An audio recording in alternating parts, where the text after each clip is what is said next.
beings and pretending to get me to talk about stuff I don't fully understand. Some of you might just be having some affliction. The world is at you. Yeah?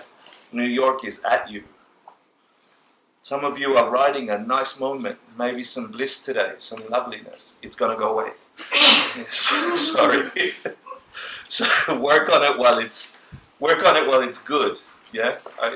I'm an avid thinker that you should go to a shrink when you're well. Okay? Then you can say, usually I have this problem, and then you can work on that. When the problem comes, you've got ammunition. Rather than, oh my God, my problem, please help me.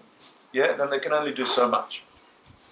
So I'm inviting you, please, to make this heavy stuff relevant to you. Imagine a you that is free from the stuff that trips us up, that New York smashes us up. So to do that, we do a couple of things. We imagine we can really embed these ideas in our mind in a way that they will shatter the ignorance, the broken things that hurt our lives in a real way. Okay? And of course they're going to sound difficult, like me saying to a dog, this is a pen. Oops. The dog will go, no, it's not, it's a straw.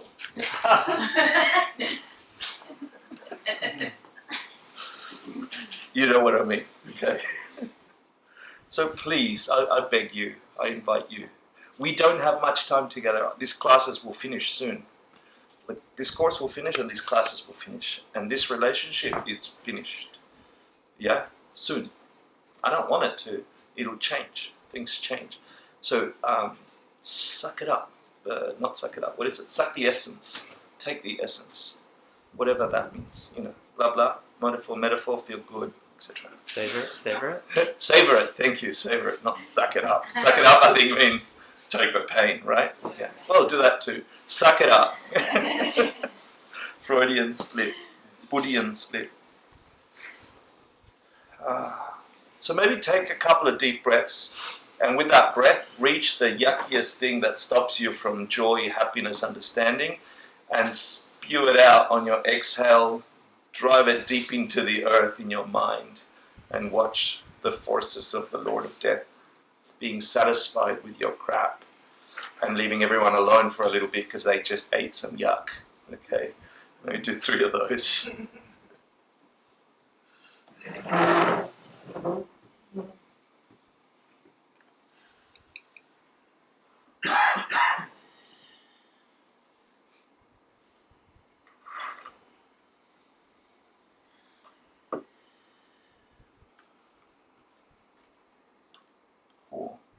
So with that motivation, let's generate a perfect world. Why is that like that? The remote control is the perfect world. Is it because of the... I'm going to do it again. Is it why? Because the world was crappy? Is that what you said? We had this problem Tuesday night. The remote control was zoomed out all on the screen. What is all? It overlapped. Uncropped. Remember, it was like too wide for the screen. How's that? But I fixed it. Right, but he's saying it might be too zoomed in. Do you want to try that? Or zoomed out, or I don't know. The zoom helped. I mean, it looks like it's not showing the full It's Right. just like Screen. the first... Yeah. It's not the projector. No. Yeah. But no, it's the projector. We did it. It's the projector. It worked? I think so. Okay. You can still see the essence. Not the aspect ratio. Sashi.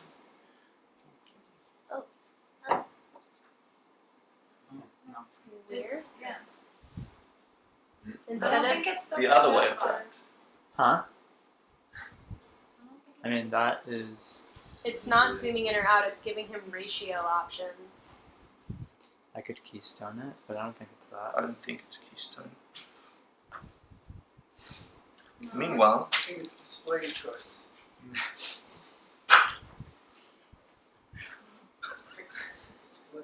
while we think of mandala, I'm just going to do bubble tea, everyone. Yeah, I'm not sure. I really don't think it's the projector. I'm not sure what you did to fix it. I'm going to change the aspect ratio.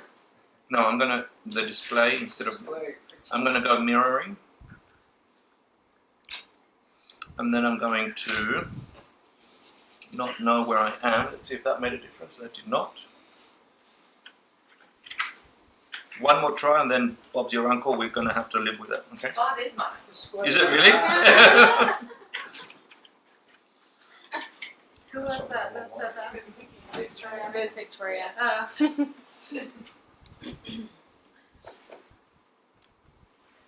Hmm.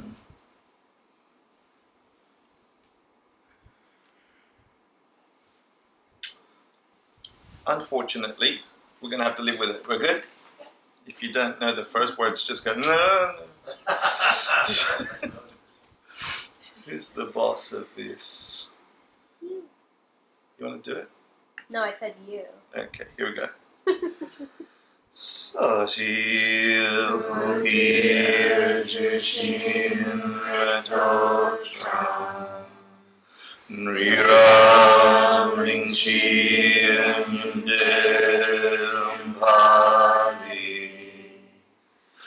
Sanghe Shindu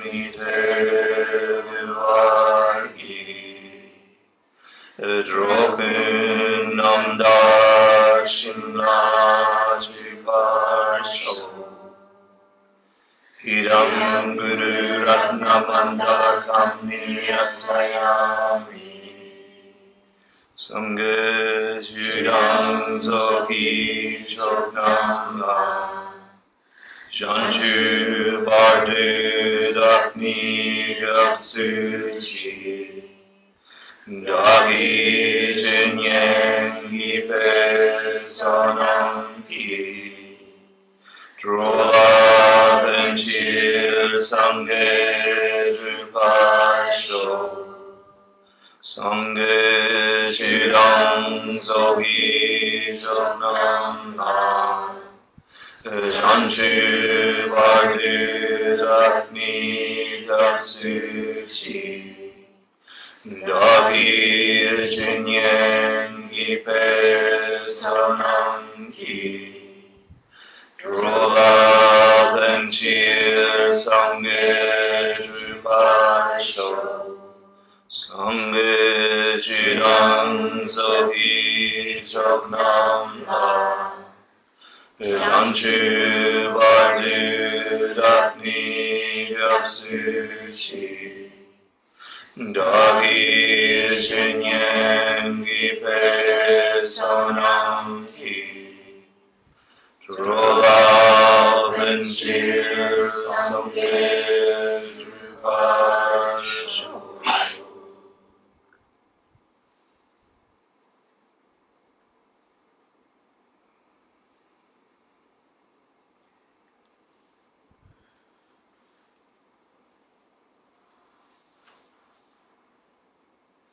I'm going to try something.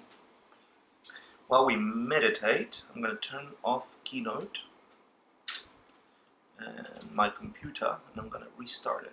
How's that? Hey, hold on. I'm playing. You're playing? Do you want Keynote back up? Oh, it's just... I don't know if that's really doing anything. But, What try user? Is there a zoom in, zoom out on the lens, Stephen? yeah, but it's not... Much too easy. There is that, but it's cutting the image off. Yeah.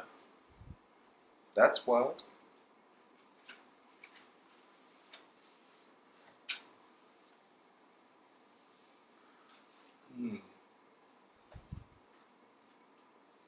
What we're going to meditate on is... Do you remember the talk we said something has a nature by definition?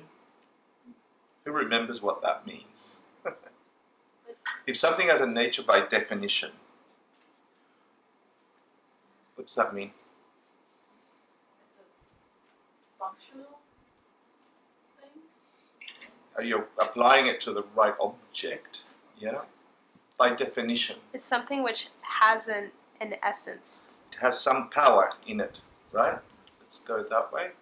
So when we see a flower growing, But the human arising was their thing, right? that's right, that was their thing. Their When we like, see a... or That's, the causings and conditions they Hmm. said had the essence so I of don't want you to try and remember the class.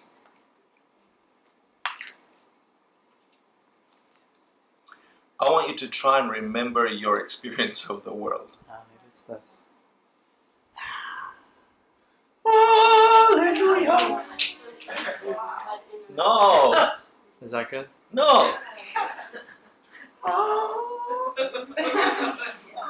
There? Is that good? I think so. Yeah, that's good. Did you see the control I had with my sound?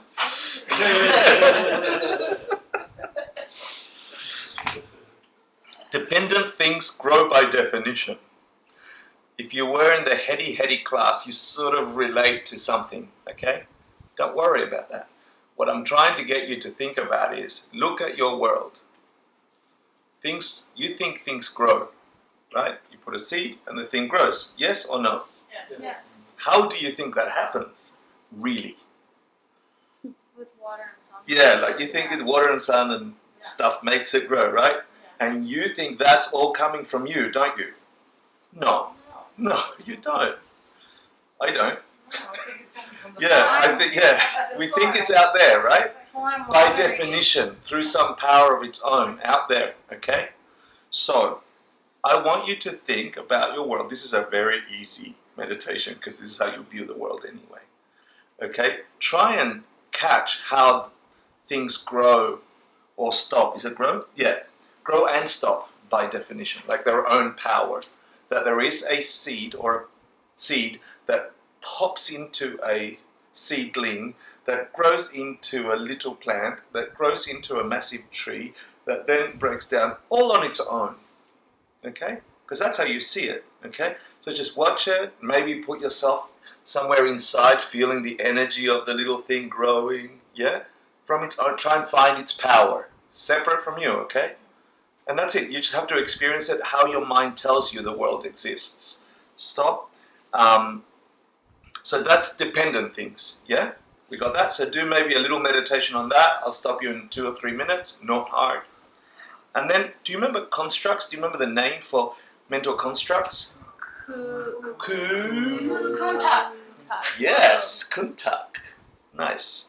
Kuntaks, mental images. Remember, we explained it as somebody has a baby, that ball of flesh is sitting there screaming, vomiting, peeing, whatever they do, those things we call babies. Yeah? You squeeze them and liquids come out. That's what they do. I've seen them. Yeah? And then they make noise. So that blob of flesh that popped out, right? In Tibetan, they use that example to say, my boy named Tashi. Yeah? Tashi, my boy. That's my boy named Tashi. Yeah? And they say that Tashi is a mental construct, an idea, something in your mind that sort of is a screen between you and the ball of flesh. That the ball of flesh out there isn't Tashi. Although with habituation, calling it Tashi, bringing Tashi to mind every time you look at the ball of flesh, you think that's always Tashi. Right? So kuntak, a mental thing, how does that not grow or stop by definition? They say kuntaks, mental idealizations like Tashi, don't grow like seeds and then gradually become big and then drop slowly. They either pop into being as Tashi, and then when there's no more Tashi, the concept drops off completely, like emptiness. Yeah? So see how that doesn't grow by definition. Play with that idea. Is that too heady already? Good. But can I? It's Hey! like a word, right? I mean, it's a label. Yes, thing. If you've got children, Yeah, I do. yeah, bring their names up Right. and try not to think of the ball of flesh Mhm. attached to the name, okay? Yeah. Okay. If you don't have balls of flesh as children, Balls of yeah, flesh. but you have other creatures like puppy dogs and kittens, do it for them, yeah? And see how calling their names. Balls of fur. Yeah, I guess balls, yeah, flesh and fur, yeah. But- How calling their concept, just try and catch the concept in your mind. One thing is that it's not just the labeling name; it's also the image is a kuntak as well. The mental image, yeah, which isn't the Not just idea. the label. It's not, and then the label you put on it. Yeah. Yeah, cool. So whatever you feel, it's not a hard meditation. Yeah, It'll get harder once we do today's class, and then you know what the hell I'm talking about. I'm getting you to warm up. So first of all, just look at how dependent things grow and stop all on their own, right? The way we experience them, that's easy. And then try and realize that the label, the name, the mental image we have of Tashi, my son, my daughter, etc., that remains constant. That doesn't grow slowly. Yeah, my boy, Tashi. See that? It's always the same. You can say good Tashi, bad Tashi, etc. It's always Tashi. Yeah, it doesn't like grow up. I'll explain more on that later. Struggle with it. I'll give you 5 minutes, and I'll say it's time when we'll swap objects. Okay. First, dependent things don't grow. They do grow and stop by definition. Take a deep breath.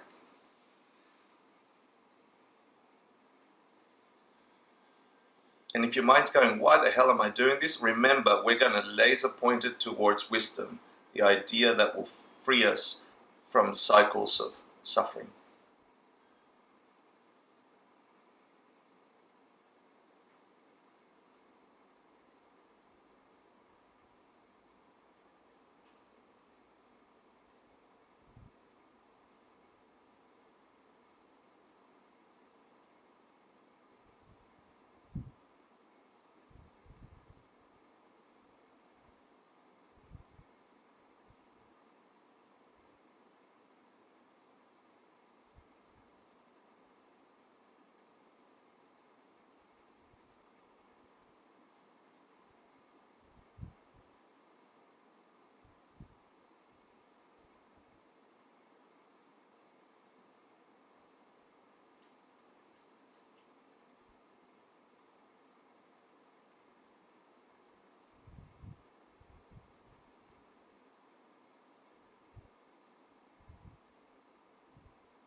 So when you're ready, you can swap to mental constructs don't grow through some power of their own, don't stop through some power of their own. What does that mean?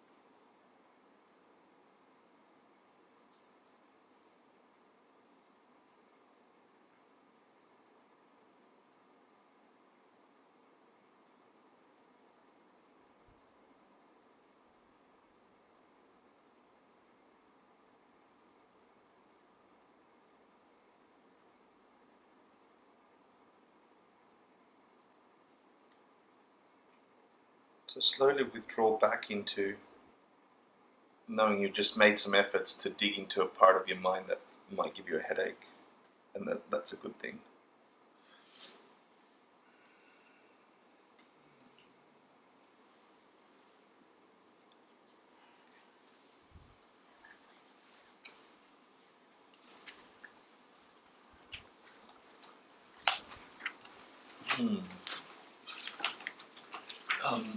Please send her my love, okay? Mm-hmm. Who was here last class?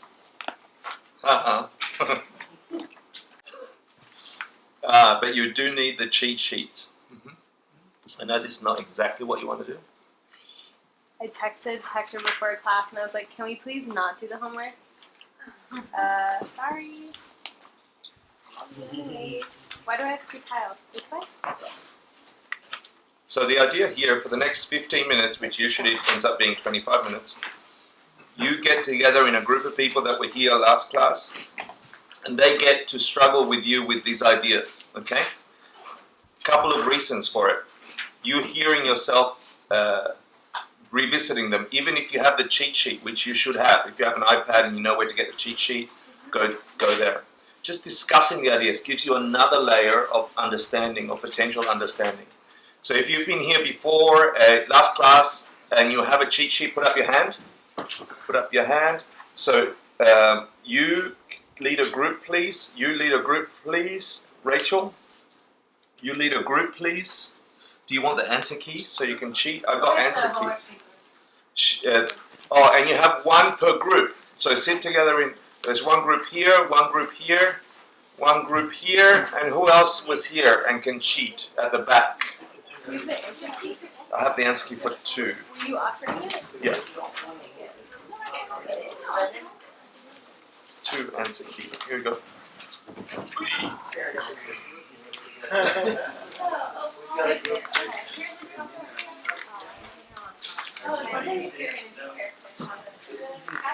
Please find yourself a group. Answers are short-term answers that get us a little bit happy, but then get us sad. Yeah? Like Hector eating too many ice creams after he lost weight in retreat. Yeah? Don't laugh at my fatness. That's cruel. Yeah? Seriously. From time without beginning, we, these crawling things on this planet, have been looking for answers. And we get satisfied with short-term answers. And every now and then a creature comes along that appears to be like a human and goes to a more fundamental, more all-encompassing look at the problem. Not, I just want another ice cream, or I just want to be happy, or if I had a nice house, or if I could have sex for longer. Yeah, longer than 2 minutes. TMI.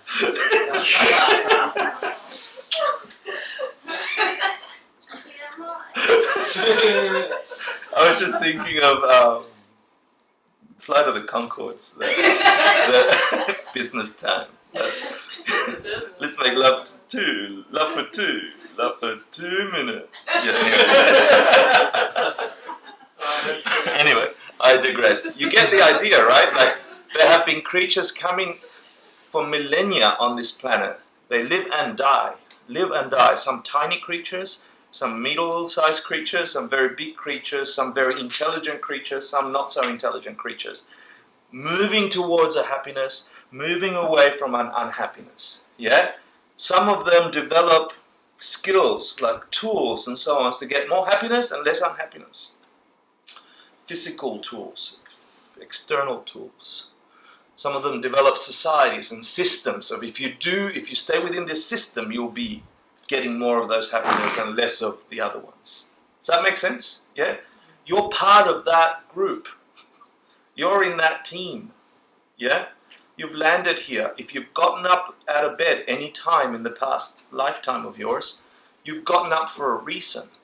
You've gotten a job and you started working and selling your time to get shitty bits of paper. You're not doing it for the paper, you're doing it for something. You know? If you've been moved by an emotion and want to kiss somebody and want more of that rush, you're seeking something. And we mostly, 99.99% of these creatures on this planet doing that stuff are satisfied with the short, medium-sized answers. Like I was saying, every now and then a creature comes on the planet and says, and sees that that's a short-term solution. There's a more fundamental problem here. And they ask the question, why are people aging? What's the cause of that? If everything seems to have a reason, why are they aging? Why are they developing illnesses? Why do they die? these moving creatures seeking happiness? Why? Fundamental question. If you're going to spend a lifetime using your mind to figure out solutions to problems, which problem would be most advantageous to apply your mind to? Figuring out how to get more ice cream, a better job, a nicer girlfriend, a bigger house, or how to stop aging and death forever. You see what I'm trying to get to? And then one of those creatures was called Buddha. We called him Buddha after he saw the answer to that very fundamental question. It's a different look at this planet, at this system. And we're fortunate enough to let our minds step into a little view of that, of what they saw. Yeah? And what they saw, and the way we're doing that is we're going into a text by Jade Tsongkhapa, that being over there, who wrote a commentary on a sutra where the Buddha himself was explaining to somebody that asked him, what did you mean? What did you mean when you said all these things? Right? So that's what we're studying. And when you delve into that mind, of course it's going to feel heady, and of course it's going to feel discomfort, because we're used to getting a job and a girlfriend and a boyfriend and ice cream. Okay? That's what we're comfortable with that, aren't we? We're comfortable dying, really. We think it's an impossible thing to look for. It's like too hard for us. We've accepted it. Yeah? We do accept it, that this thing we are is only this. And therefore we're 99.9% of the creatures crawling here. We will go through that because that's all we expect and that's all we can work towards. And guess what happens? When that happens, you reset and you have to figure out where the hell it's all coming from. Because I propose to you, like Lord Buddha did, that the way you're approaching life don't work. Even when you're getting all the happinesses, it don't work. It's like licking a honey off a razor blade. Every goodness you get will end. End in a suffering, end in a hurt, end in a disconnection. Yeah? Which hurts, because you lost the thing. Whether it's your body, or your relationships, or your thing. And I'm not saying it to scare you or depress you. I'm saying it to call on the Buddha inside of you. That part of you that can also wake up. That part of you that can really move towards a bigger goal. Because you have it. It's not that you don't. Who's talking? She's on the phone. Oh, okay.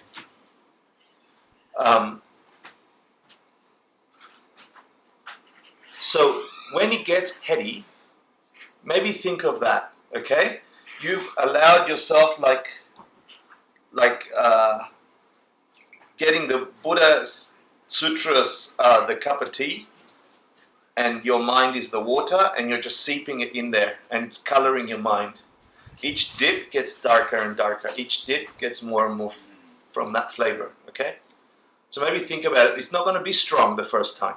It'll be a weak cup of tea if you just do one dip, one night, one course, okay? But if I leave this here for the entirety of the class, just a few hours, it will be strong tea, and your mind can do that, yeah? So the first dip, not so strong. The first time you get this, not so strong.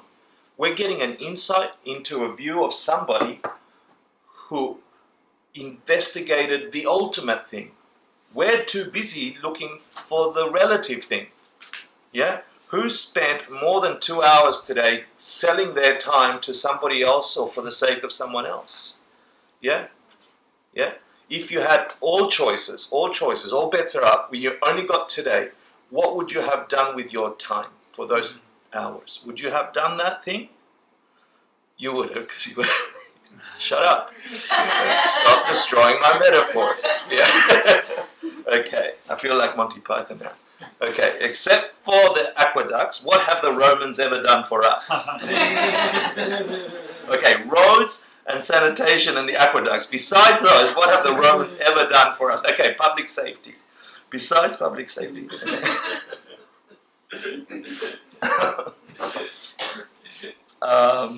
So we're studying a commentary on a text that looks into the Buddha's mind. When the Buddha was asked a question by, because he spoke 3 cycles of teachings. Is that where I'm at? Yeah. Yes. In the first round of sharing information with these crawling things, yeah, he said things, you guys are trying to find out the causes of things, how things happen, and what will get you happy really, really, really? Well, here's your body's made up of the 5 skandhas, and there's 12 links, and there's 4 truths, and things are really like that.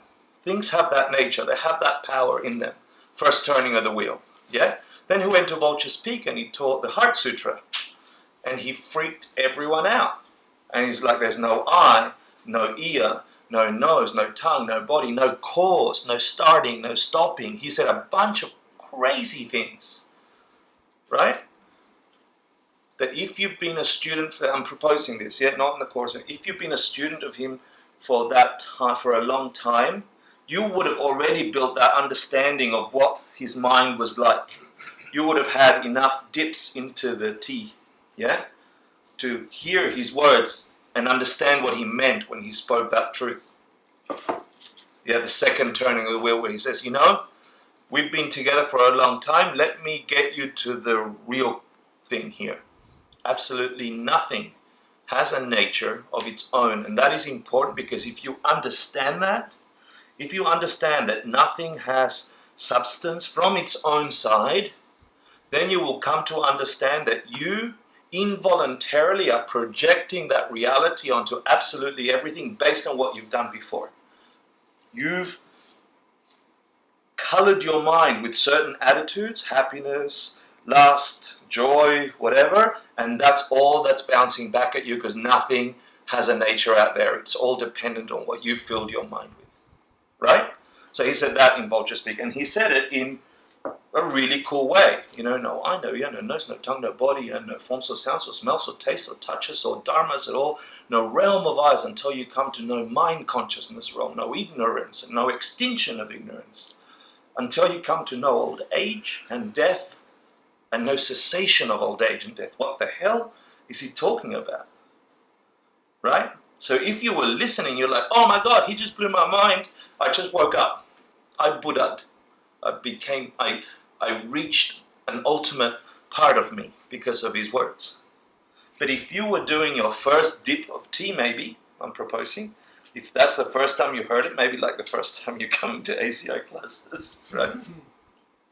You're like, wait. That sounds a little radical. Yeah? You follow him for a little while and then you ask, that second turning of the wheel, that time that you said, no eye pointing to your eye, no ear, no nose, no tongue, no body. What did you mean? Did you mean that literally or figuratively, right? What did you mean exactly? And that's called the Bodhisattva's question. We got that, right? So you've already learned class 1 just now. Okay? Now, the fact that somebody asked a question about Buddha's explanation of the nature of reality. Just think about it from a teacher's point of view, okay? Those of you who teach others something. The fact that somebody asked you a clarifying question, what does that tell you about the person asking the question? They completely understood what you said? No, they need some clarification, right? They didn't quite get it.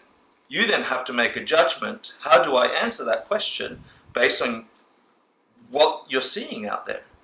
They have some doubt, they have some questions. So, the school we've been studying here is the school in the second turning of the wheel, yeah? Where when the Buddha said nothing has a nature of its own. Wait, isn't this the third turning? The thing we've been studying in these courses for the last 14 classes. Oh, okay, yeah, Thank sorry. you.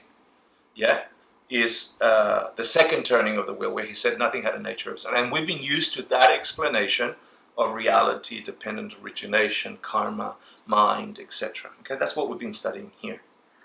This course is flipping that upside down for us. It's putting you in the mind of that bodhisattva that said, hold on, Mr. Buddha, you seem to be super intelligent and everything. Maybe it's me, but you seem to have contradicted yourself between the first time you said things really existed out there in a specific way, and then the second time saying things don't exist at all. I'm so confused. Please explain. Right? And that's called the Bodhisattva's question, which enacts the next series of teachings by the Buddha, where it's called the turning of clarifications, or fine definitions, okay? Because he's going to go, well, what I really meant were some things do and some things don't, okay? To answer, some things do have a nature of being in a specific way, and some things don't at all. That's really what I meant. And then that sutra, that explanation, goes through all the things that do and don't. And that's what we're studying. Yeah? Why study it? Because if you get really to the core of how things function for you, then you don't have to spend an entire lifetime looking for just ice cream happiness. Okay? What if really you could get to a core of being where you realize personally that the life you're experiencing has an expansive nature beyond time. And I don't want to freak you out. Beyond time, beyond perceptions and limitations on this cycling of coming and going. Free from the moments of mind which afflict you and hurt you, where you want things and don't want things, and you're forever swimming in this quicksand of searching. Imagine the possibility that this consciousness has that capacity and that you can reach it. Now, do you want that, or do you want ice cream and a good apartment? Both. Good. Good. The feeling you get from the good apartment, if you have it from the view of the cycle, will not be satisfying. Do you see it? The view you have in the searching for an apartment out there that will give you that happiness, that searching will not deliver you what you're looking for, ever. Reaching a place where you understand ultimately how things exist blows that apartment out of the water, and everything is more than that thing you sought when you were looking for the apartment. Really. So I'm trying to talk to you to try and get you to say these difficult concepts only seem difficult because we don't place our minds here, ever. We're trying to get to the very core of the core of the core. And the finer you get, the more finite you have to get. Because if you get just 1 millimeter wrong in your understanding of the ultimate nature and the understanding of emptiness, if you get just a tiny bit wrong, the result will be wrong. Yeah? It's vital we understand it correctly. He said it in 3 different ways. Which one works? Which one works? Right? Because he taught it to people of different capacity. Are we there together? Are you sure? Let's go for a ride. I think that's what I said. If you get it wrong, you don't know where things really come from, and then you're forever stuck in this thing until you bye-bye. And then imagine being a newborn baby in the year 19. Just before the next election. Imagine trying to make sense of this world as a reset, right? With impulses that you don't know where they came from, and trying to learn from all of us that the way you get happy is find an apartment, get ice cream. And it doesn't address that deepest thing in all of us. That's the proposition for the class. So, someone said, can you clarify? And then he said, yes, some things do and some things don't. And that's the text we're studying. We're going in detail. And last class, he said, when I said things don't have a nature from their own side, Buddha said to this person asking to clarify, yeah? First turning the wheel, things have a nature from their own side. Things are really the way you experience them. Second turning, things don't have any nature at all. Then someone says, what do you mean? And he says, well, let me explain. And the text we're reading is that explanation that says some things do and some things don't. And it begins by saying, first of all, what I meant when I said things don't have a nature, I meant these 3 specific things, right? Kuntaks don't have a nature of having any substance from their own side. We all got that? You did that in the homework, is that right? Yeah, cool. What does that mean? Mental images. A kuntak is Construct. a construct. Yeah, so it's a mental image, like a name, a label, and a thought that gets applied to a shenwang, right? Blob of flesh, example, is the shenwang. That blob of flesh out there is that dependent arising thing. That's out there, yeah? But my mind gives it a label. Tashi, my boy Tashi. When I look at the blob of flesh, my mind pops Tashi. The first thing I meant that things don't have a nature is that thing that popped into my head, the perfect Tashi, my boy, yeah? And the more I call that blob Tashi, the more that becomes Tashi in my mind, yeah? That thing doesn't have a nature. It's a made-up thing. It's a mental construct. It's not a real thing, yeah? Are emotions mental constructs, or are they shenwangs? We can apply all three to these things. In fact, all of the universe, every single thing, including emotions, have these three in them. The third one is emptiness, right? It's their word for emptiness. The second one is the dependent arising things that come about through causes and conditions, right? The first one is the mental constructs that we apply to that. Everything in the universe plus some, more than what exists in the universe, are covered by these three. What do I mean by that? What is the plus sum? So in here, which don't really exist, yeah? It's a play on words. Why doesn't the sky flower exist in the universe as an idea? No, the idea of a sky flower exists, no problem. But the shenwang, the blob of petals that we label sky flower, could never exist. There's no such thing as a flower that could ever grow without its causes and conditions. Okay? Are you with me? Yeah? We're thinking? Good. My job by the end of tonight is to give you these as a review, some new ideas that connect to these, because the Buddha said 5 things in the second turning of the wheel. He didn't say things don't have a nature. He said things don't have a nature, things don't start, things don't stop, things are nirvana. Blah, blah, blah. Yeah? So we're going to cover those. We're going to get more info. Yeah? My job is to tell you blah, blah, that. Your job is, please, to attach it to the most important thing in your life, the thing you think is going to get you happy. And it ain't out there.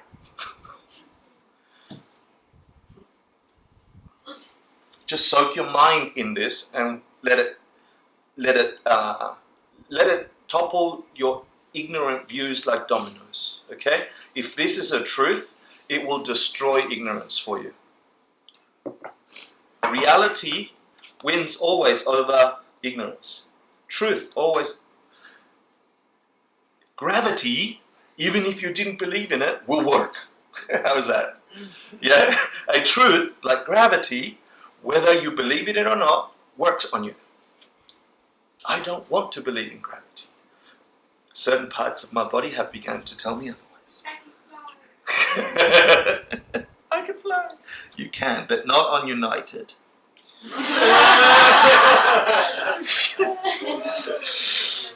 Unless you want a Pepsi. Yeah. Okay, sorry, I'm trying to make it relevant. So we understand by definition. What's by definition mean? You tell me.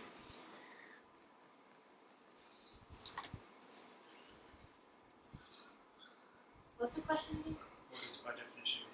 What does by definition mean? From its Yeah. own side?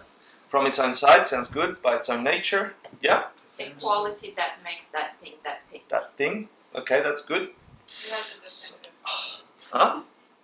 Definitive quality. Definitive quality, that's a shitty answer. Thank you so much. Great answer.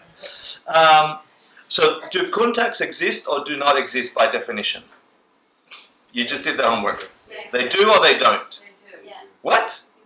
Yeah, they do. They do or they don't? Kuntaks, mental constructs. They exist. They do not exist No, on, they don't. From their from their own own side. side. But yeah, But they exist. Just because they don't exist from their own side doesn't mean. By that they're- definition, according to the mind onlys, you just filled out the answer. Why don't they exist by definition? Because they lack any definitive nature. Nature, that's right. Did I just put that up there? I mean, it's Damn it. Yeah, but you asked if it exists or not.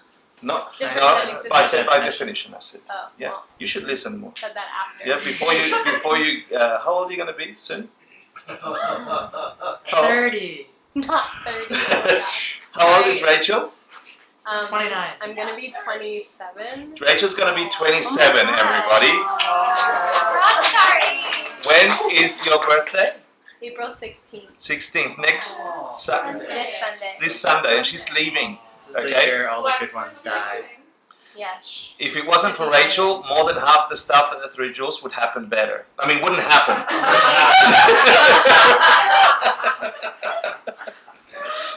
I just wanted to embarrass you a little bit. Huh? Thank you. Happy birthday is really my way of saying happy birthday to you. Okay, we love you a little bit. Okay, they lack any definitive nature. There's 2 types of contacts, okay? This is important because in our search for the ultimate answer, we're going to come across lots of things like ice cream that doesn't matter. But if we understand the ultimate nature of ice cream, we could then understand the ultimate nature of other things. So in that context, it matters. Searching for how to make more ice cream doesn't really matter, or a good apartment, yeah? Unless it takes you to an ultimate understanding, the one thing that's preventing us from reaching that waking up. So there's 2 types of contacts. Tashi the blob is the shenwang, right? The dependent thing out there, the thing that is a thing. And then my contact is the screen between me and it. And I see it as Tashi, my boy, right? There's 2 types of screens, 2 types of contacts. One refers to blobs, to real things, yeah, like trees and houses and things that are produced, right? Like Tashi, the blob, like the blob, sorry, not Tashi. The contact is the construct applied to the thing that is out there really, right? That's one type of contact. There's another type of contact that is very important, mental construct that is very important. We make these mental constructs, and this one is very important. What kind of mental construct is very important? Things that don't exist. Is that what you're going to say? Could you? Sorry, Richard. It's okay. I should wait.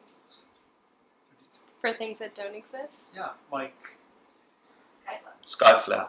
or Yeah. like mathematical concepts, or like any Or any- Hector.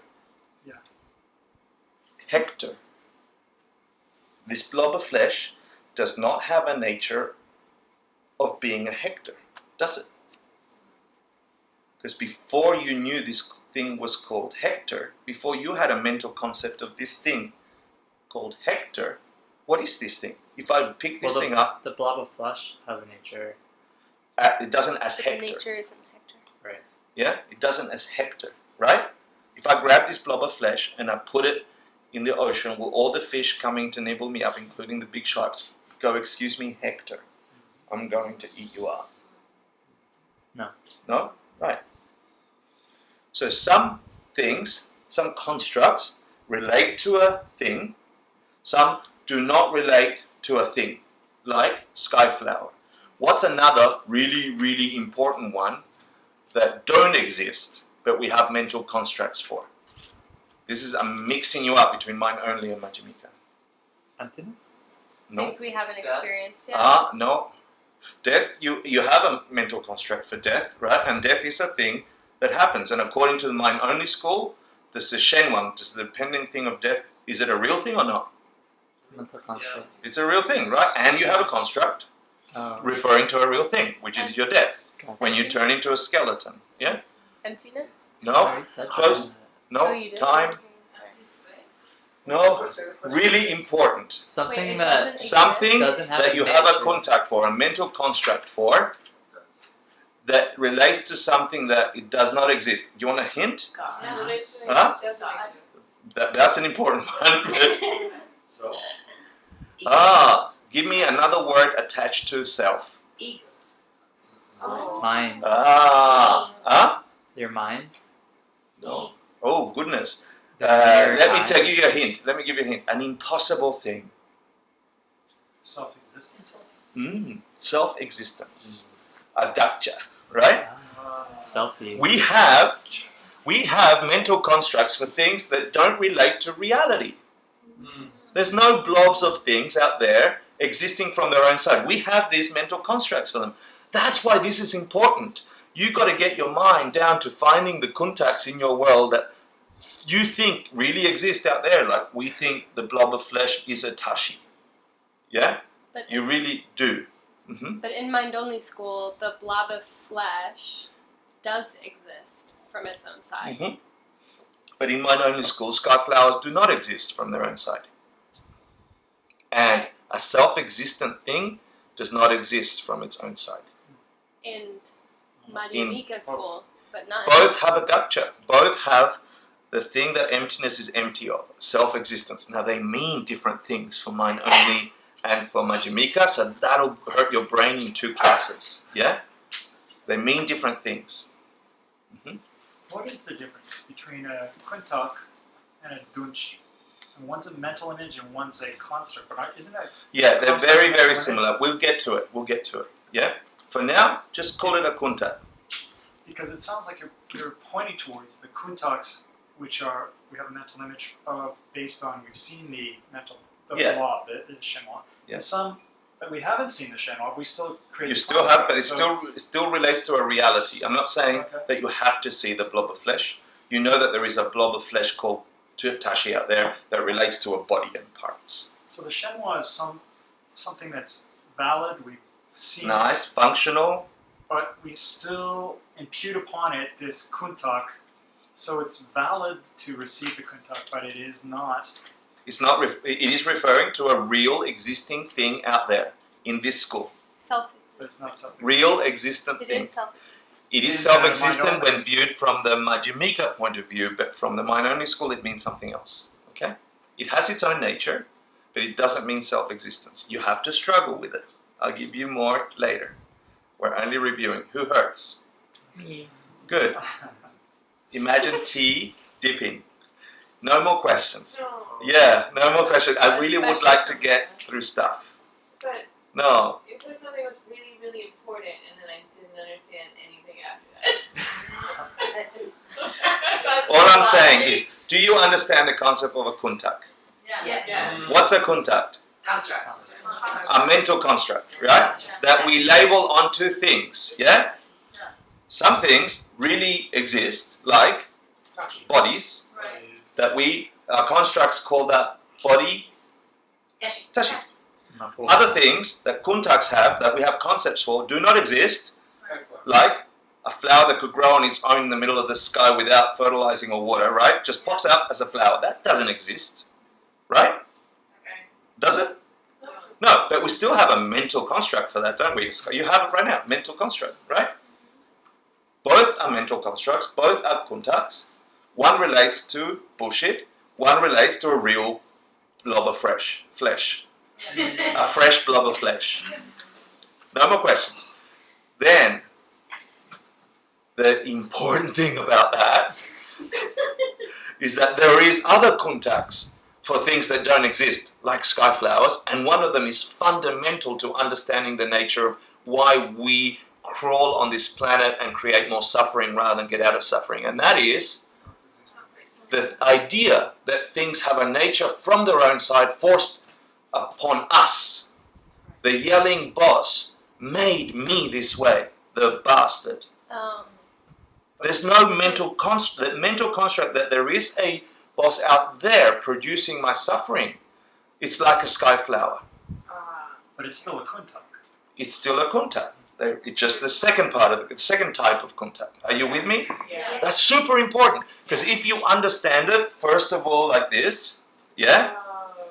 And then more and more like this, eventually it's in. Yeah?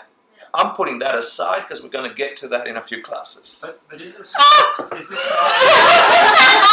just clarify this one thing. Imagine I'm railroading you. Imagine all the bosses, all the angry spouses, all the shitty friends who cheated you, all the despicable things in your life that you met that have come from their own side.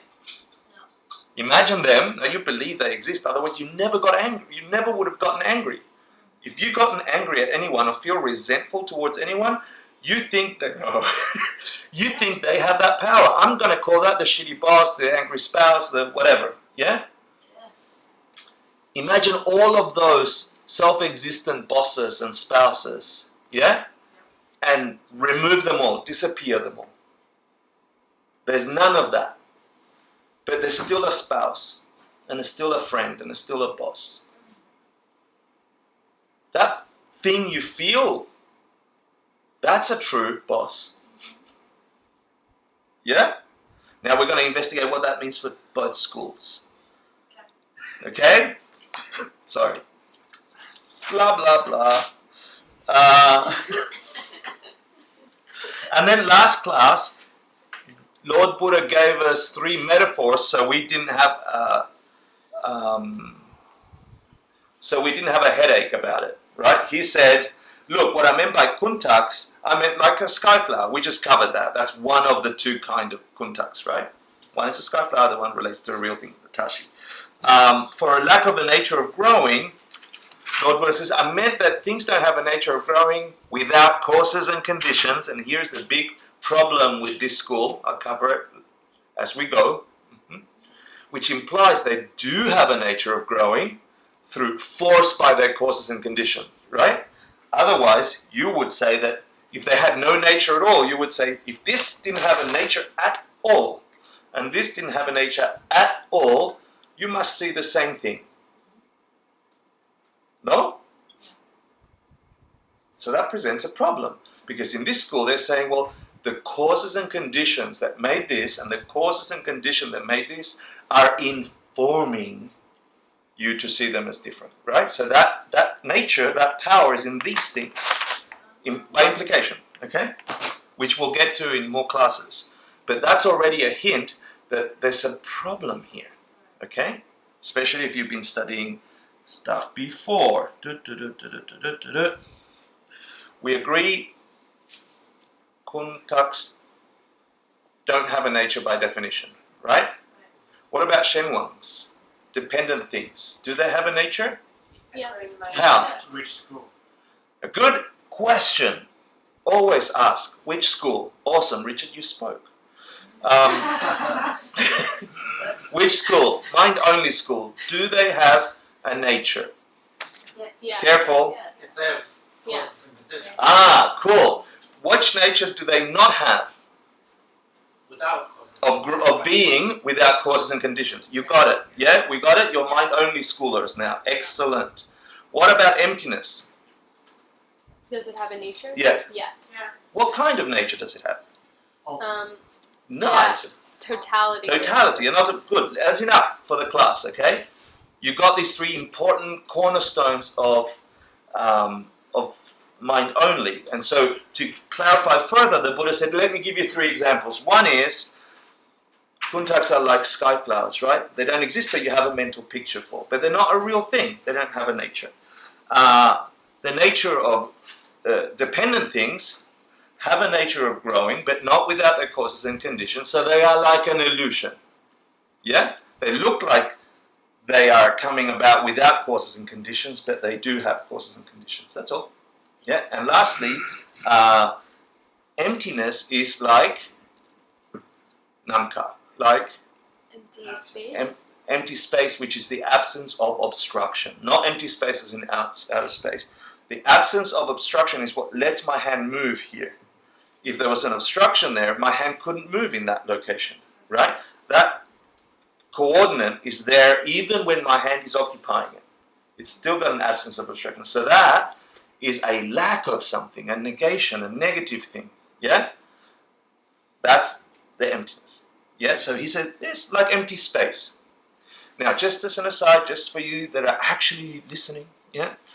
There's a problem here for some schools in Tibet who grew the idea that because they heard this teaching, emptiness is a positive thing. It's not a lack of something, but a positive thing, like a ball of light. Or that thing you'll get to, your Buddha nature, yeah?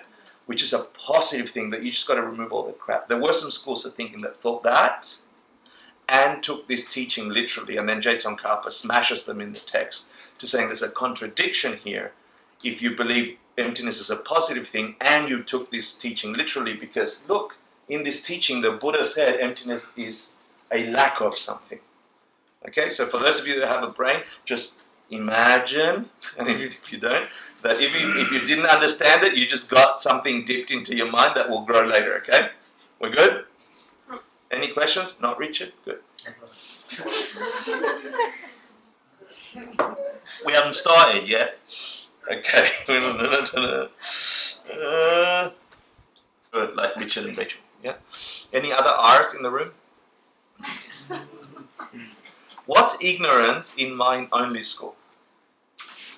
The kuntak that things have self-existence. Say that again. It's the kuntak that puts self-existence on things. On Shenwangs. Yes. Yeah? That says that blob is Tashi, that this kuntak is brought about by that blob. Yeah? That is ignorance. Thinking that there could possibly be a Tashi, mental construct, attached to the blob of flesh, forcing itself on me, that's ignorance in this school. So that kuntak doesn't go on emptiness? Because they say emptiness has a nature. Yeah, no, but it has a nature of being constant, of being a totality. Yeah? That last part we're going to get to over and over. Does that make sense? Kuntak's applying to, here I'll read it to you. In the mindfulness school thinks that the name Tashi, kuntak, applied to a blob of flesh, Shenwang, by definition, that's ignorance. That this thing must always be a Tashi. By definition, that mental construct is applied always to that blob of flesh, that's ignorance. And that's what we do. And you can work with that through most of your life going, that is a Tashi and I better defend that Tashi because that's my boy Tashi. And the more you do it, the more you grow and the more you think that's what that is. It's not a blob of flesh and it's not a mental construct and I get lost in that illusion and therefore I cause my suffering in this school. Slightly different to what we've been learning, right? Cool. Emptiness does not...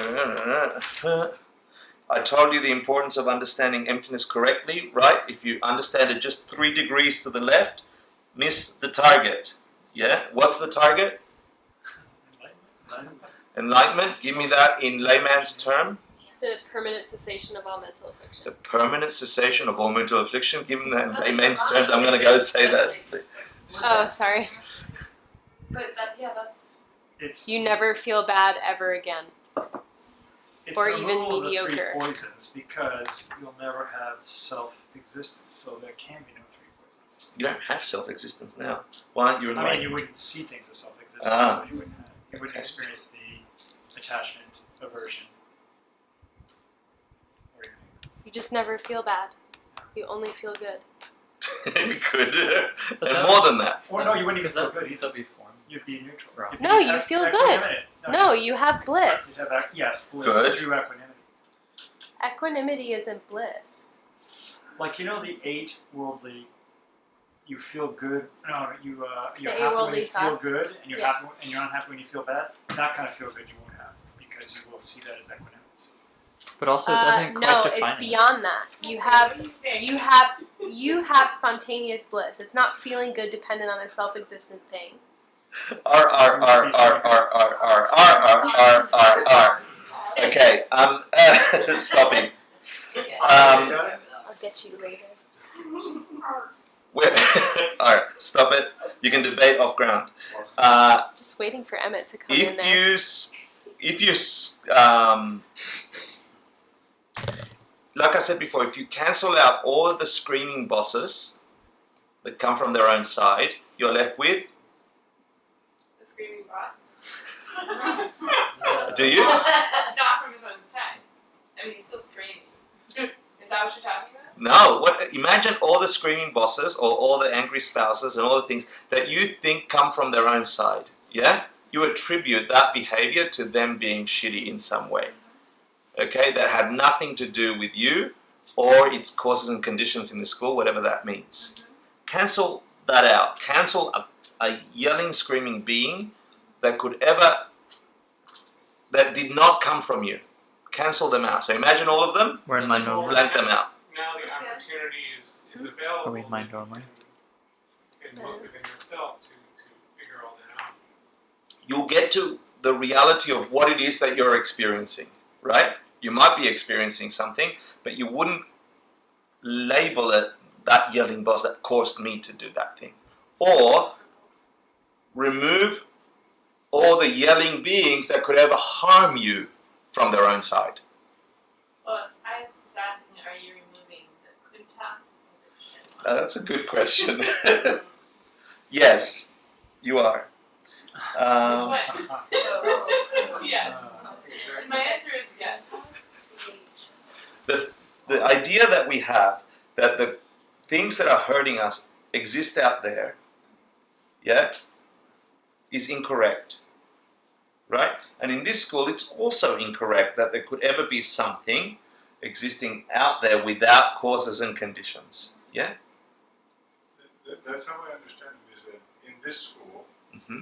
it's not necessarily my seed Right, excellent. that is causing, that are the causes. That's what I want to get you into until I come back, and then I'm going to explain to you, which if you've done the karma course, you'll understand how the mind only gets around that thing and says, hold on, the seed both creates your experience. You're looking at responsibility. Yeah, exactly. The I consciousness, yeah, the mental construct, the I consciousness, both from the same seed, yeah? So you have the experience and what your eye is seeing, and they say you spend most of the time out there, but it is referring to a real thing out there that grows through causes and conditions. We're going to get to that class later. I want to get your minds there, because that's how really you think the world exists if you're an informed Buddhist so far. You think there is something out there that has some kind of quality, like the yelling boss and so on. You really do. I do. I'm trying desperately to convince you of this, because I think you're going to understand it from your own side. Right? Like I'm trying. I'm sitting here going, let me give you the right notes. Is there an understanding that you could have in my perception separate from my perception? No. Right. In which school? Yeah. So misunderstanding where it is that these experiences we have that really run our being, our minds and our bodies, misunderstanding where they come from, where the responsibility lies for them. Is it out there? And now I'll have to go and find all the right causes and conditions and put them together until I get the right kind of boss, which is what you're all doing. Yeah? Mine only. Or is it somewhere in here, which doesn't feel like it? I didn't make the angry boss. I didn't ask for this. I didn't want to be born this way. I didn't choose Argentina to be born. It doesn't feel that way, that I'm somehow responsible for Donald Trump bombing Syria. I'm not. I didn't do it, right? I really don't think I am. This is a lie. I'm a kind person. I'm not that. I feel that way. Really do. So my inertia is telling me otherwise, yeah? But with logic, you can only come to the conclusion that if I am experiencing, we'll cover it in the next part, which means I'll cover it now, yeah? The thing is, if we don't understand it, we're going to go and engage with that outside world and try and move the chairs like we always do, and then it's just struggling in quicksand. It's only that. In the reaction out there to the world, I am actually creating more of the causes for the same pain I'm trying to get away from, and that's the tragedy of our lives. The stupid actions, the uninformed actions, the ignorant actions in our world is what's creating our suffering in the first place. And our misunderstanding of where things come from inform us to go and struggle with these things out there, because we're doing it ignorantly, thinking out there, you've got that nature. My mind is forever labeling and calling stupid girl, I'll fix her, stupid boss, I'll fix her, lovely person, I want you. It's not out there. And so with that ignorance, with that the bad part of the seed, every result that comes from those seeds must also be broken. And they break. They create more of the suffering. Yeah? I punch what I don't want. What comes? What comes? More punches. Yeah? Okay. Hey. So, refresh. Do you need a 5-minute break? No, good. Do you need cooler weather? You will on Sunday. So the Buddha said 5 things in the second turning of the wheel. And the Bodhisattva asked for clarification on all 5. We've only covered the first thing. Which was, things don't have a nature of their own. And what was his answer? Do you remember? Some do and some don't. Yeah. The second thing, I think this is right. Let's have a look. The second thing he said in the second turning of the wheel, does that make sense? So we've covered the first one, right? We just did that whole review.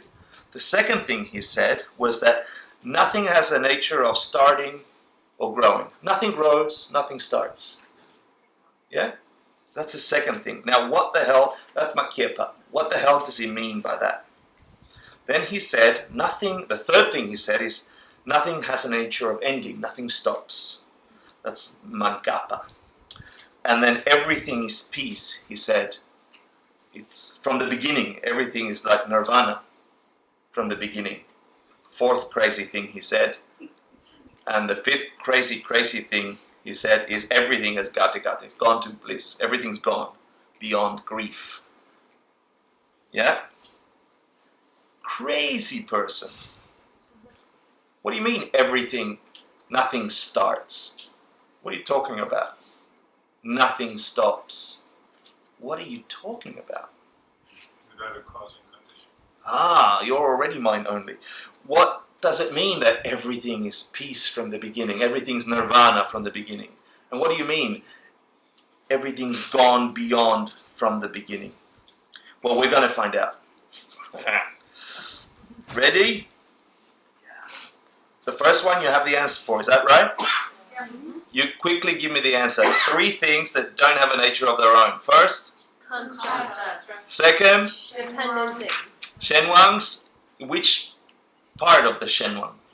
The blob of flesh. Good. And Totality.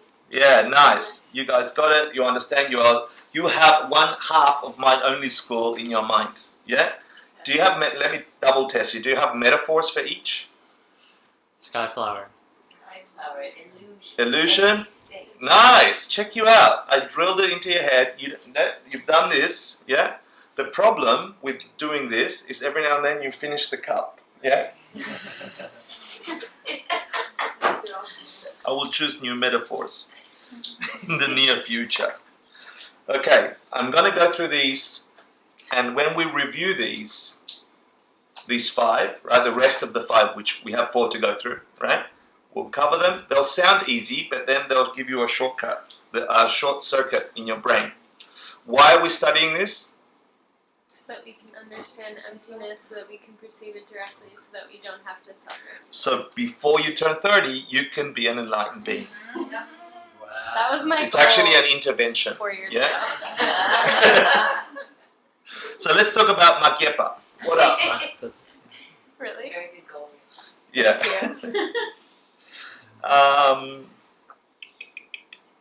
Nothing has a nature of starting. Nothing has a nature of growing. Remember the meditation we did at the beginning? Okay, what could he have possibly meant, and what do you think the interpretation is going to be when he answers in this sutra? When he says, "Oh, Bodhisattva, you who asked me this question, that was really funny." Have you ever dried your teeth and then let your lips rest there? That's what Sarah was doing, looking at me. So-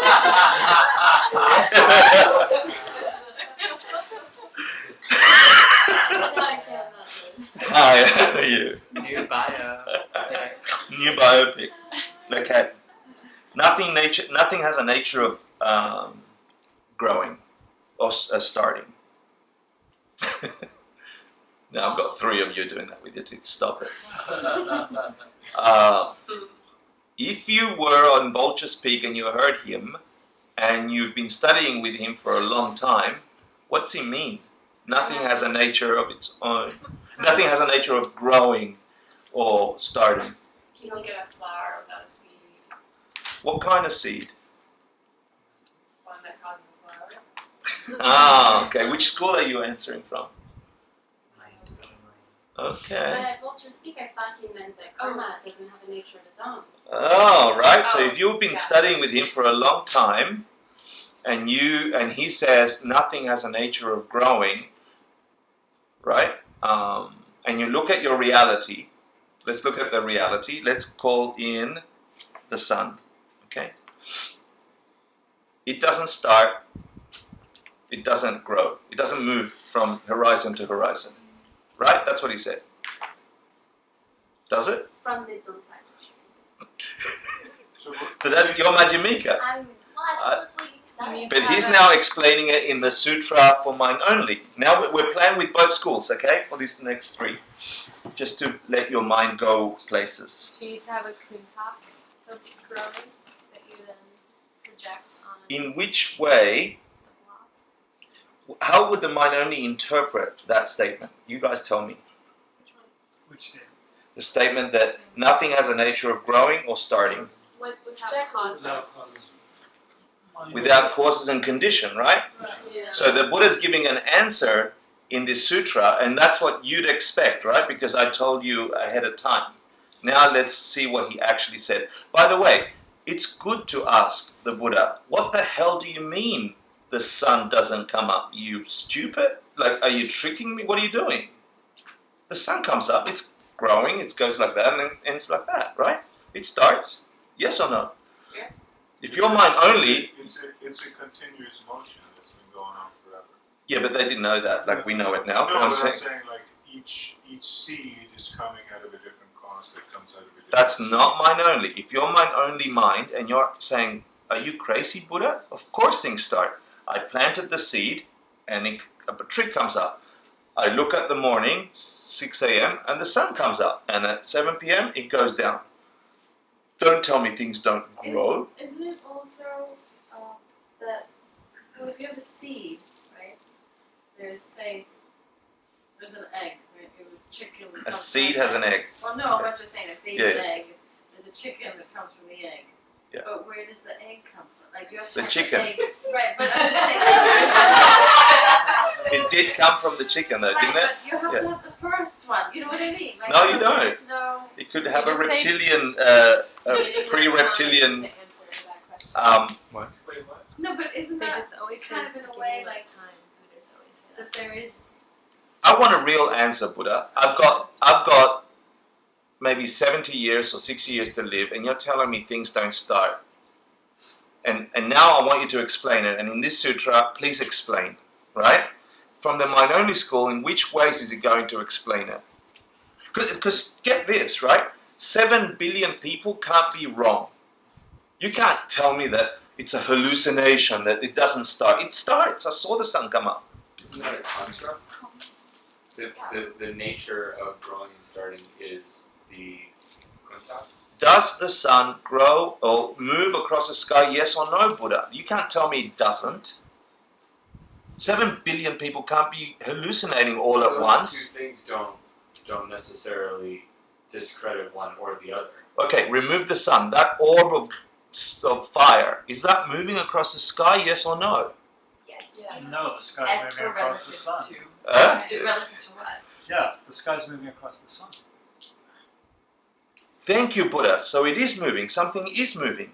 So, okay, now you've blown my mind. Now the earth is moving, right? But you said nothing starts and nothing stops. So something is moving. At least you're telling me the truth because it feels like it's moving. You can't tell me we're all crazy, which is what you said in the second turning of the wheel. So please explain, right? And how is he going to explain it? Mental construct. He's going to go, oh, cool. Yeah, good, good. He's going to explain it in terms of kuntaks. You're all getting there. Yeah? They don't grow. What I meant is they don't grow because They don't have a nature. they don't have a nature. They're unchanging things. They're like constant fake things. That's what I mean. when I said the second thing that I said, that nothing starts and nothing grows. Right? Okay? Now guess what he says about shenwangs, about the blobs of flesh. You tell me, what does he say about that, the Buddha? In this sutra, explaining to the bodhisattva really the nature of existence, right? In terms of these three constructs, the stuff that pops into your mind, the constructs, the things that relate to the blobs of flesh and the dependent arising things, and emptiness itself. What does he say about it doesn't start, it doesn't grow? Same mental construct. We already said the first one, kuntaks, mental constructs. What I meant by it doesn't grow is it can't grow because it's a constant. It's an unchanging thing. It has to be changing because it's dependent. Not the mental construct. We No, can wait, go. Wait, No, wait. he's You saying- didn't say the mental construct. I thought you meant the. Yeah, the second one. Yeah. So what All needs to come from a mother. blob needs to come from a mother. It's dependent. Arising From. Anyone else? Condition. It's got It has causes and conditions. Guess what he really says as an answer to the bodhisattva? Ready? Yeah. He doesn't say anything. Gangster? Is that what you said? So gangster. Guess what he says about the third one? What's the third one? Jungdrup, emptiness. What does it say about emptiness in terms of does it grow and does it start and does it grow? Is it evolving? Is emptiness doing that? It's unchanging because it's an absence. Yeah, it's an absence, so it's unchanging. So he says the same as the first one. He says no, it doesn't grow in the sense that it's this constant thing. It's an unchanging thing. It's an absence, like the absence of space. Right? Are we there so far? So he just didn't answer the question because Two it is not, doesn't really we're not matter. there. Two. The kuntaka. Two, he didn't answer. We're reading the sutra. What's Buddha's answer to what he meant when things don't start or grow? He didn't give an answer. Why not? Because he's implying, what's he implying? That the people asking the question are missing an aspect of reality. So he's saying they do grow through their causes and conditions. Right? They do grow. And they do have some nature, some definition from their own side. Right? Wait, So I'm not giving you an answer. Because you asked me, what do I mean that they don't grow? They do grow. Something's creating this, something's pushing this into being. Now, you understand this because something, causes and conditions made paper, causes and conditions made iPhone, mostly troubled children digging for stuff in Africa, and then you think that's pushing this into being, right? So he didn't answer because they do grow and they do start and they're real things that way, those shenwangs, okay? So he didn't give him it, but he gave an explanation for the other two. Is that okay? You're learning mind-only school. We're going to do this 4 more times, and then 2 things, and then we're almost free. Hold the questions. Really a clarification. So he did not in Answer. the second turning of the wheel. He did not answer. The third turning of the wheel, explaining the second turning to the mind-only view who has these 3 ideas about everything in the universe. He said, what I meant by things don't have a nature was kuntaks, shenwangs, and jungdrups, right? When I meant that things don't start or grow, this is what I meant for those mental constructs. They don't grow because. This is what I meant for emptiness. It don't grow because. Now let's talk about the next topic. And you can see it in the reading. It's like something's missing. We're going to get to that question soon, okay? The second How come turning it of the wheel goes back vultures to mind. time? Where's the third turning of the wheel? I can't Not remember. vultures, but in this. I can't remember. Okay. But how is the Question about- contact not changing?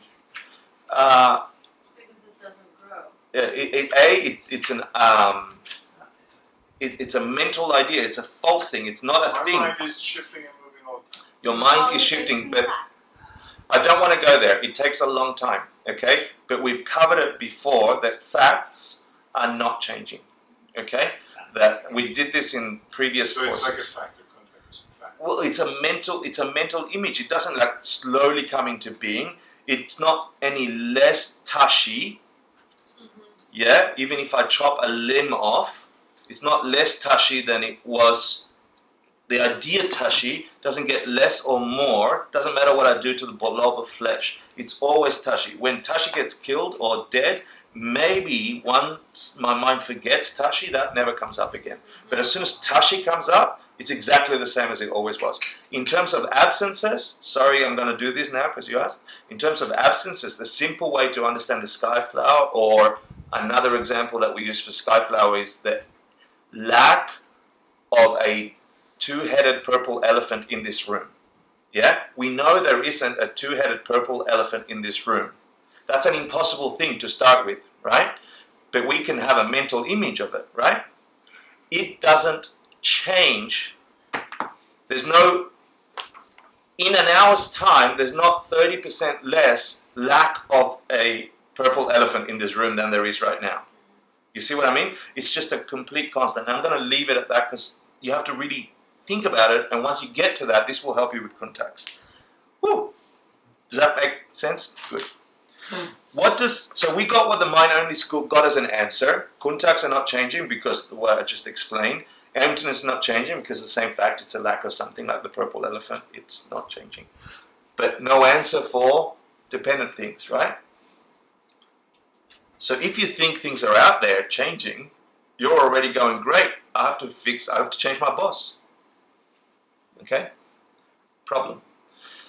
Now let's leave mind-only school, put back your Madhyamika school, the stuff we've been learning here, talking about karma and emptiness in terms of projections from your mind, which is the only thing that creates any nature at all, dependent, forced upon you by what you did in the past. What would the Madhyamika school say when the Buddha said nothing has a nature of growing and starting? How do things not grow and start? They don't grow without seeds. Excellent. Yeah? Without, nothing happens that is not caused by your mental projection forced upon you by your past seeds. Yeah? That's all. Mind only. So now it's Madhyamika. Madhyamika. So you got Madhyamika and you got mind only's answer, which is missing an important component. You good with that? That's answer number 2. But in mind-only school, your contacts are caused by your karma. Yeah, but the way they think about that is different, and we're going to talk about it in another class. Yeah? But it's still, contacts don't grow. That's enough. Yeah. Let's talk about the third thing he said. Nothing has a nature of stopping, ending. Make sure I covered everything. Cool. So Buddha said, nothing ends on the second turning of the wheel. On the third turning of the wheel, the Bodhisattva says, what the hell did you mean? Just like we did before, right? What do you think? Oh, so I used the sun as a way of thinking. Why is not ending important to us in our lives? Yeah, thank you. Form, death, right? What do you mean I'm not going to die? What are you talking about? That's how it's relevant. What do you mean there's no death? Do you really mean that? Because if you do, this is important. Right? There's no ending? What do you mean? That's the third thing you said in the second turning of the wheel. Please explain on the third turning of the wheel, and here is the explanation for mind only. For the Bodhisattva who says, I don't understand that profound, weird stuff you said up there. Yeah? Like the sun that moves across the sky, it really does move, guys. Doesn't it? Death must be like that, no? I haven't seen anybody not die. Have I? No.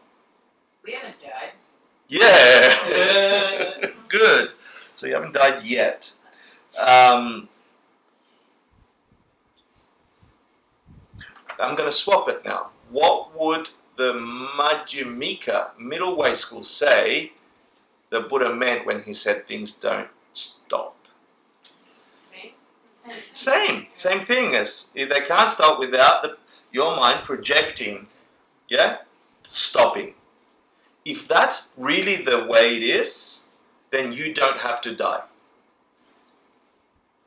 If the middle way is the way it really is, if this is what he really meant, then you don't have to die. Because it's just a mental projection forced upon a blank screen of your own existence. And if you can remove that, you don't have to have that experience of transformation, whatever the hell you want to call that, and see it as a death, as a permanent ending, or as a recycling into samsara. Yeah? Every millisecond of your day, your mind is changing. Those conceptions don't come from nowhere. Majjhimika, Prasangika is saying they are forced upon you. They are pushing your reality. You are projecting your world based on what you did, said, and thought in the past. How long ago? Yesterday? No. You have a collection of timeless life after life after life of stuff you don't even know is inside. You want to know how many times you've hurt someone? How many times you've loved someone? How close you've come to wisdom? You have all of that inside of you right now. And at the moment, you just got the top level surface of that fountain vomiting out your reality as you see it right now. And from the way I'm looking at it, it's pretty good. I don't care that you feel depressed. It's pretty good. I don't care you had a breakup. It's pretty good. I don't care you don't have enough money. It's pretty good. You live in New York City.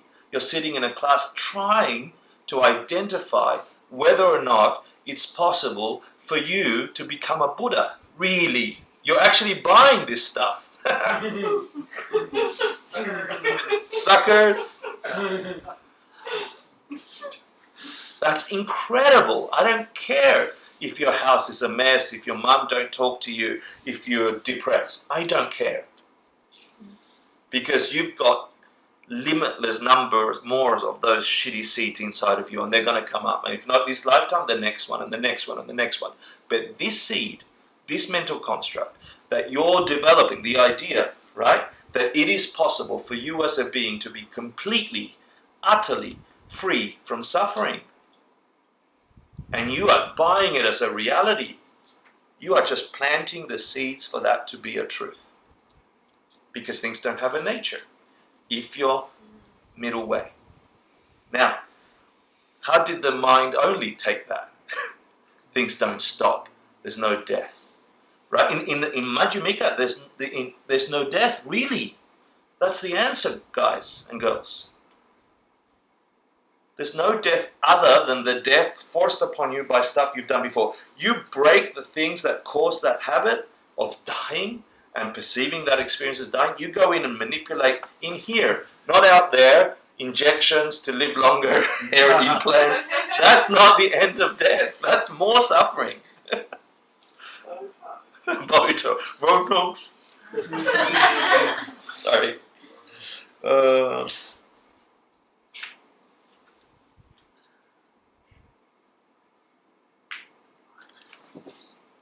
And the thing is, you have the equipment to have that experience really.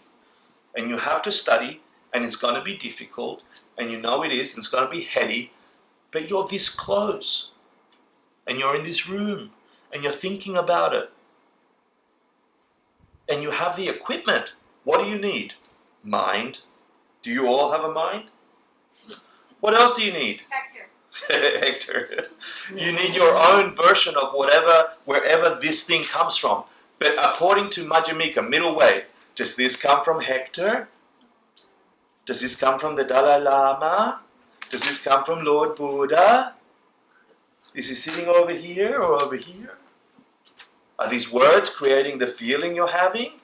No, according to middle way, you are forced to have a meaningful experience of these sounds, or a shitty experience of these sounds, or a neutral experience of these sounds. Word, Buddha, emptiness, possible, you, enlightenment.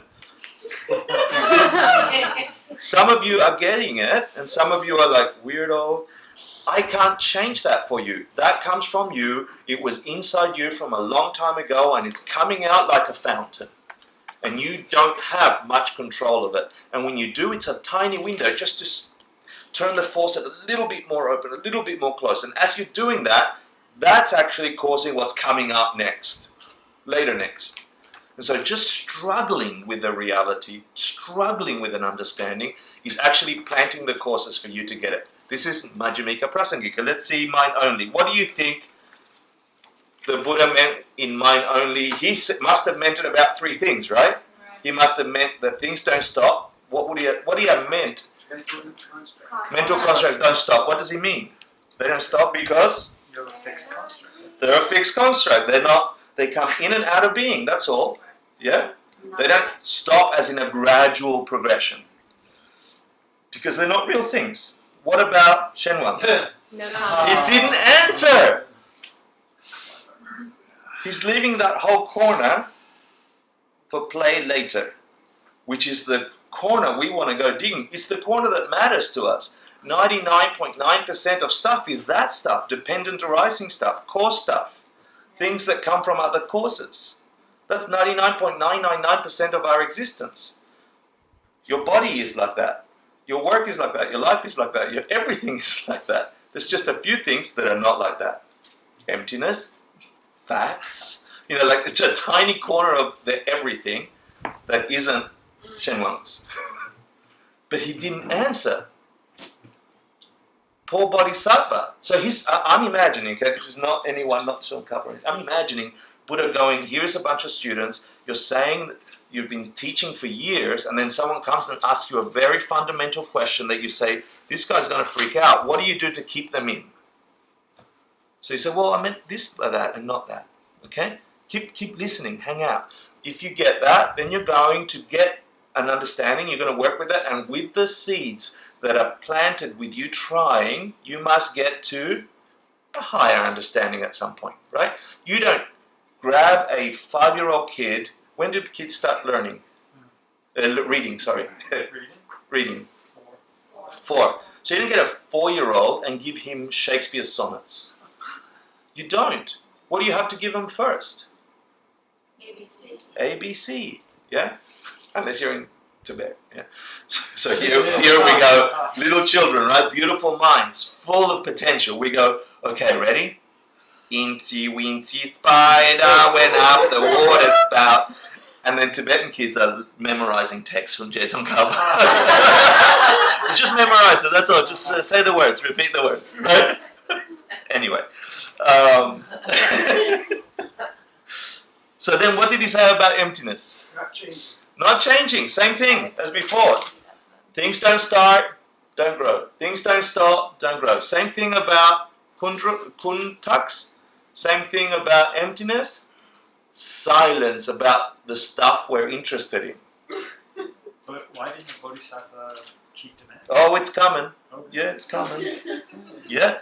So did we say what the middle way understood as ending? Yeah, right? Yeah. Death. Nothing stops that is not a mental projection forced upon you by your past karma. Yes, you will have the perception of stopping if you have that seed. Yeah? What's the fourth thing he said? Everything is peace. Nirvana. What do I mean by minus 99%? I've got to remember. Here, nirvana, what nirvana means for us, there's 2 types of nirvana that I think you've learned so far. Permanent cessation of all mental afflictions, and what's ultimate nirvana? Oh no, what's Paranirvana. no, that's paranirvana. What's ultimate nirvana? No, all things have nirvana. What does that mean in middle way? Like Natural. Buddha nature, natural nirvana. Thank you, natural nirvana. Yeah, that's just that everything has emptiness. Yeah. But let's see what he says here. What's he mean that all things are peace, nirvana, from the beginning? I think he said that, right? Yeah, from the beginning, as soon as they are, right? From the beginning, they are peace, nirvana. So there's 2 sides to things when thinking. It's a code word here. Shiva, extinct. It means free from the mentally afflicted side of things. Yeah? What's the mentally afflicted side of things? It's the kuncha. What's it called? It's a Gotcha. construct. Gotcha. No, not the gakcha. The thing that. Kunchi. No, No? kuntak. Kuntak. Oh yeah. The kuntak is what creates suffering, And since the kuntak is only like the lens that you're looking at the blob of flesh, the blob of flesh is the 99%. that Nice. is The separate. blob of flesh is the 99%. Cool. Cool. Minus 99%? No, and I said minus 99% is all the things that are nirvana. So things that are not the afflicted side of stuff. What is the afflicted side of stuff? Suffering. Yeah. The stuff that produce that, and the stuff that you're going to do based on that mental suffering to produce more suffering, like your body, things that break down, more blobs of flesh, etc., etc., etc., right? 99% of things are the afflicted side of stuff. There are some things that are not. What are those? Emptiness? Construct. The same three things every time. No. Your Dharma studies, things that get you to freedom, your meditations, they sit on the... Correct. Yeah, correct. Speech, Yeah, correct. good. Action, correct. Nice. Thought, So they sit on the pure side of things. Why? Because they'll ultimately get you free, right? So it's a code word for those two. So what did he mean that things are in peace? Let's have a look.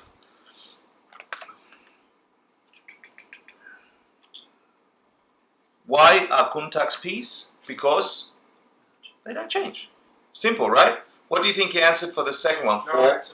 No answer. Correct. What do you think he answered for emptiness? How is that nirvana? It's unchanging. Same thing. You got the idea. Okay, let me see what 5 was because I need to give you 5.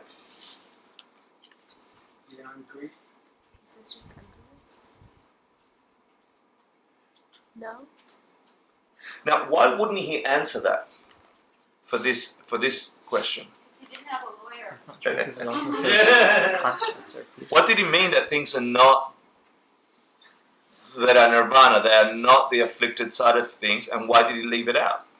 Because he's saying generally they are on the afflicted side of things. What are? The 99% of stuff that is changing, that is caused, that is growing. It's afflicted stuff because it gets you suffering. Having a body forces you to lose your body. Right? It's in the 99%. So he didn't answer it. So is he saying that karma is suffering? In a sense, right? Because that's what. That's a nice way to put it. I haven't heard it explained, but I like that. Okay? Because you're supposed to get out of karma. Of course. Right? Cool. So then I'm going to go to the last one, and then with 2 more slides, and we promise we're finished. Everything is gone beyond grief. What does that mean?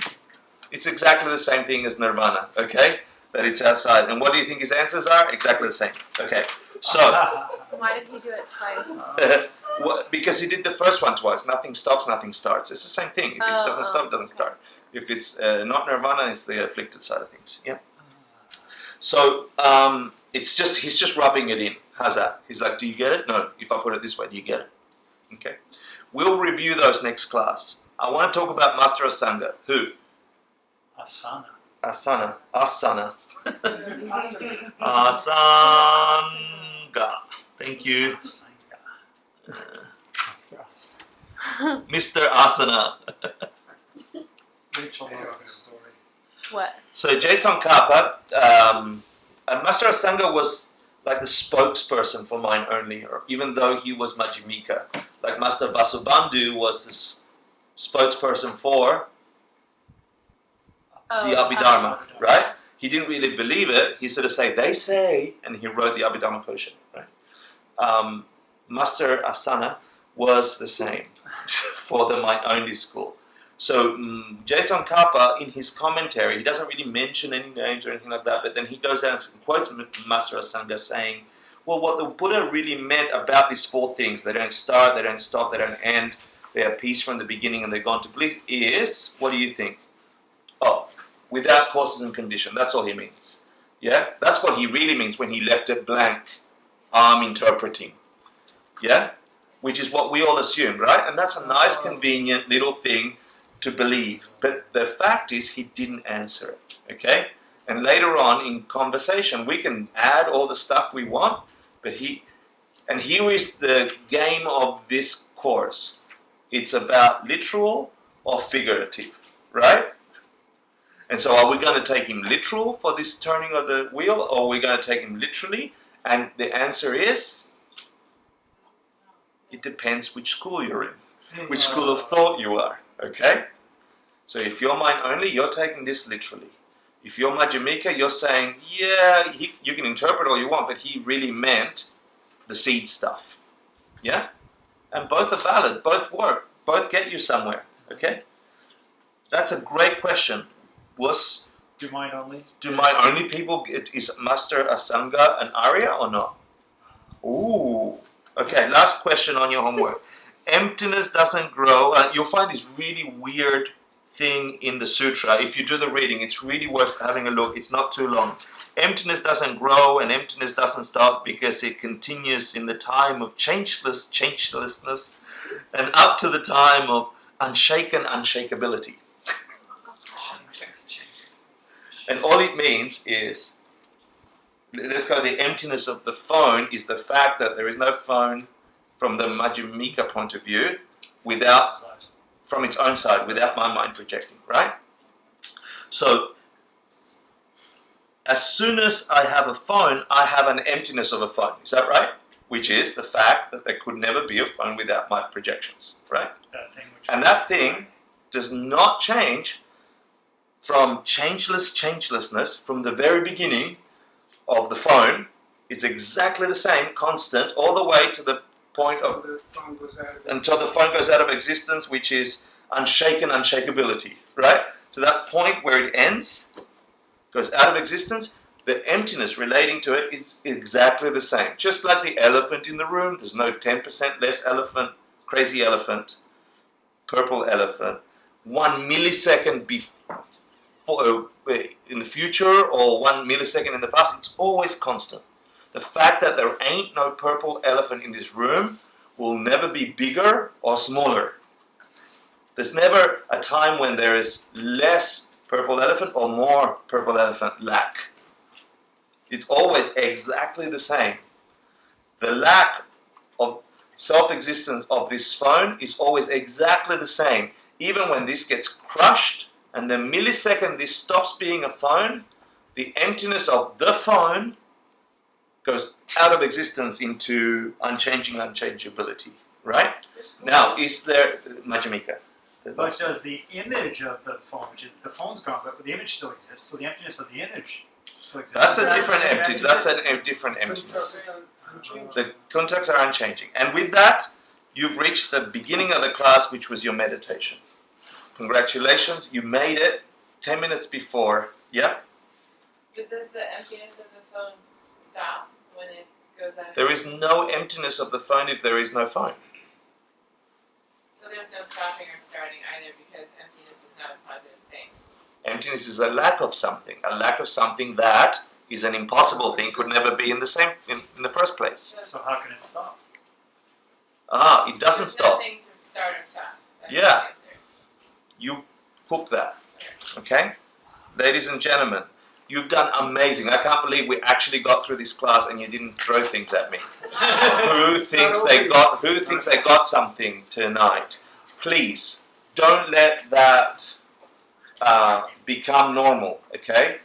Whenever you struggle or your mind hurts or you encounter a situation, an angry boss, an angry spouse because you're late back home, or a headache because you tried to think about stuff that you don't want to think about because you want ice cream, please think you did something profound to your mind tonight.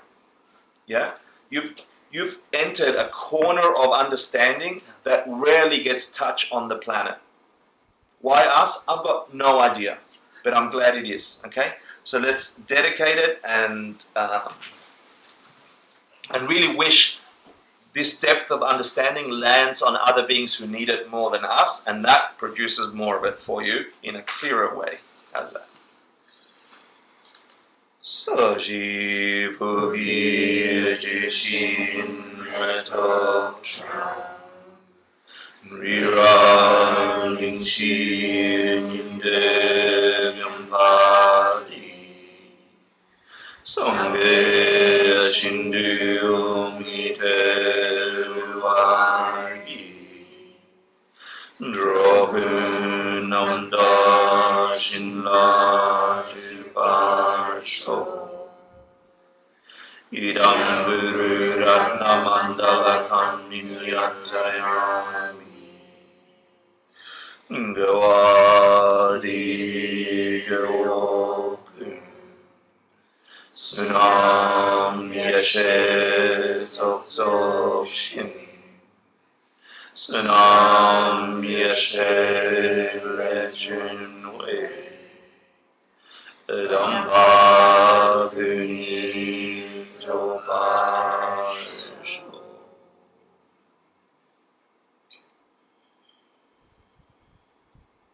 Thank you so much. Thank you so much. Thank you. Pleasure.